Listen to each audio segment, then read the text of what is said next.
সবাই বলে যে অ্যালার্জির ওষুধ খেলে নাকি ঘুম খুব ভালো হয়, কিন্তু এইদিকে দেখো 3-4 দিন ধরে আমি অ্যালার্জির ওষুধ খাচ্ছি, আমার ঘুম হওয়া তো দূরের কথা, ঘুম উল্টে উড়ে গেছে। তো কী আর করা যাবে বলো। এখন দেখো আমি সকালবেলা পড়াতে এসেছিলাম আর পড়িয়ে বাড়ির দিকে যাচ্ছি, আর আমার পেছন পেছন আমার 2 ছাত্রছাত্রীও বেরিয়ে যাচ্ছে, কারণ আজকে রবিবার, স্কুল কিছু নাই। একজন বেরোবে সাইকেল নিয়ে আর একজন আমাকে টাটা দেওয়ার জন্য, মানে আমার ক্যামেরা দেখেছে, দৌড় মেরে চলে এসছে। আর এইদিকে আমি বাড়ি থেকে জাস্ট 2 মিনিটের দূরত্বে পড়াতে গেছি, তাও সাইকেল নিয়ে গেছি। কিন্তু কেন জানো? সেটা হচ্ছে এই জন্য, আমাদের গলিতে হয়ে রয়েছে এত বড় বড় গাছপালা, আর এর মধ্যে ঘুরে বেড়ায় বড় বড় রাজা মহারাজা। মানে তোমরা বুঝতেই পারছো যে কিসের কথা বলছি। তারা যদি আমার পায়ের সামনে এসে পড়ে আর আমার যদি একবার ভয় দেখাইছে, আমি পুরো শেষ, ওখানেই আমি পুরো শেষ হয়ে যাব। তারপরে আমার খুঁজে পাওয়া যাবে না, হার্ট অ্যাটাক করে মরেই যাব। তো তারপরে দেখো আমি চলে এসেছি বাড়িতে, আর এখন মা রান্না করছে। এখানে ভাজা হচ্ছিল পটল, তারপরে হচ্ছে মানে আমাদের বাড়ি এক একজনের জন্য এক এক রকম রান্না হয়। সকালবেলা এই ভাজা দিয়ে খাবে, ওই ভাজা দিয়ে খাবে। তো ওখানে বাবার জন্য ভাজা হচ্ছিল পটল, আর মা ওইদিকে মায়ের জন্য উচ্ছে ভাজা করেছিল, আর আমি এখানে করেছি হচ্ছে আমার জন্য আলু ভাজা।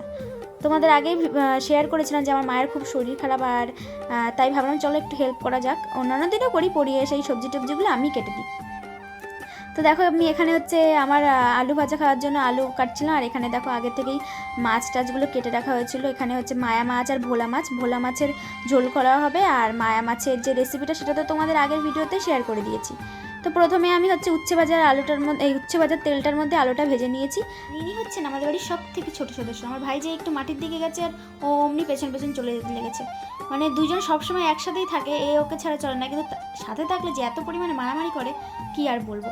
তো ওদের কথা বাদ দিলাম। আর এইদিকে দেখো আমার হচ্ছে আলু টালু ভাজা তো কমপ্লিট হয়েই গেছে, আর এইদিকে মশলা করার জন্য নিয়েছে কাঁচা লঙ্কা, সর্ষে আর হচ্ছে রসুন। তো সেইগুলো মা বেটে দিচ্ছিল। আর এইদিকে দেখো আমার মাছ টাছ ভাজা কমপ্লিট হয়েও গেছে। তো তারপর মাছ ভাজা কমপ্লিট হয়ে যাওয়ার পরে দেখি বাটির কোণে আরও একটা মাছ লেগে রয়েছে, সেটা কীরকম মাথা গরম হয়, তাও ওটা আবার আলাদা করে ভেজে নিলাম। আর এখন আমার খাওয়া দাওয়া কমপ্লিট হয়ে গেছে। আর এই মায়া মাছের রেসিপিটা তোমাদের সাথে আগে একবার শেয়ার করেছি, তোমরা অনেক অনেক ভালোবাসা দিয়েছো, তার জন্য তোমাদেরকে অসংখ্য ধন্যবাদ। তো এইদিকে দেখো আমি মাছের ঝোল বসানোর জন্য তেল বসিয়ে দিয়েছি, আর এইদিকে হচ্ছে এত পরিমাণে আকাশটা মেঘলা করে এসে মনে হচ্ছে বৃষ্টি এক্ষুনি নেমে যাবে, যদিও বা তার কিছুক্ষণ পরে বৃষ্টি নেমে গেছিলো।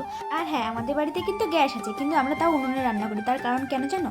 তার কারণ হচ্ছে উনুনে রান্না করতে প্রথম কথা আমার খুব ভালো লাগে, আর তারপরের কথা হচ্ছে উনুনে রান্না করলে খুব তাড়াতাড়িও হয়ে যায়। তাই আমি মাঝে মাঝে যখন রান্না করি মা আমাকে বলে যে তুই গ্যাস ধরিয়ে নে, কিন্তু আমি কিন্তু গ্যাস ধরাই না, মোটামুটি সব রান্নাই আমরা উনুনেই করি। আমাদের কিন্তু রান্নার জায়গা আলাদা আছে, তাও আমরা এই জায়গাটাই করি, কারণ আমাদের ঘরের থেকে এই জায়গাটা নামতে সুবিধা হয়, তার জন্য আমাদের রান্নাঘর আলাদা আছে, ওই জায়গায় আমরা রান্না করি খুব কম। তো দেখো আমার এখন রান্নাবান্না সব কিছু কমপ্লিট হয়ে গেছে। লাস্টে আমি মাছটা নামিয়েও ফেলেছি, এখন সব কিছু ঘরে তুলে নেওয়ার পালা। আর এই দেখো ওইটা হচ্ছে আমাদের পাশে ঘর, আর আমরা এই জায়গাটায় রান্না করি, মানে এই জায়গাটা রান্না করতে আমাদের বেশি সুবিধা হয়। কিন্তু যখন খুব পরিমাণে বৃষ্টি টিষ্টি হয় তখন কিন্তু আমরা এই জায়গায় রান্না করতে পারি না, মানে খুব খারাপ অবস্থা হয়ে যায়। তো এখন যেহেতু একটুখানি খরা ছিল তাই এই জায়গাটায় রান্না করে নিয়েছি। তো এখন আমি সব কিছু গুছিয়ে টুচিয়ে নেবো, তারপরে যাব স্নান করতে। আর আজকে সকালের ভিডিওটা এই পর্যন্তই ছিল, ভাবলাম তোমাদের সাথে কিছু মুহূর্ত শেয়ার করি, তাই জন্য এই ভিডিওটা করা। ভালো লাগলে তোমরা অবশ্যই একটা লাইক করে দিও, আর এইভাবে আমাকে সাপোর্ট করতে থেকো। তো দেখা হবে পরের কোনো ভিডিওতে, ততক্ষণ পর্যন্ত সুস্থ থেকো, ভালো থেকো, সবাইকে।